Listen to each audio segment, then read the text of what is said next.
আচ্ছা, তোমাদের সঙ্গে কি এরকমটা হয় যে হঠাৎ করেই কিছু ভালো লাগে না, শুধু শুধুই মন খারাপ করে, কিছুই ভালো লাগে না, না ঘুমাতে, না ফোন দেখতে, না হাসতে, না খেলতে? কেন জানি আমার সঙ্গে খুব হয়। साला ये दुख का खत्म नहीं होता बे। যাই হোক, কী আর করা যাবে, মন খারাপ হাসি দুটো নিয়েই তো জীবন, তাই না? আস্তে আস্তেই বাঁচতে হবে, আবার দুঃখটাকে নিয়েই বাঁচতে হবে। তো চলো দেখো, আজকে আমি ছাদে চলে এসেছি, ঘুম থেকে উঠে দেখি এত সুন্দর হয়ে গেছে আবহাওয়াটা। হঠাৎ করেই একদম মেঘের ডাক, অন্ধকার, পাখিদের দেখা, গাছেদের এলোমেলো হাওয়া দেওয়া, সবটা একসঙ্গে মিলিয়ে জাস্ট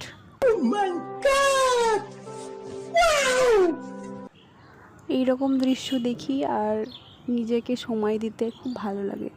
মি টাইম যাকে বলা হয়, বসে বসে নজারা দেখতে কত সুন্দর লাগে।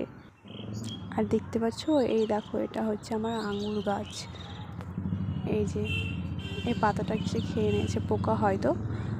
তো এটা আব্বু কিনেছে আঙুর গাছ।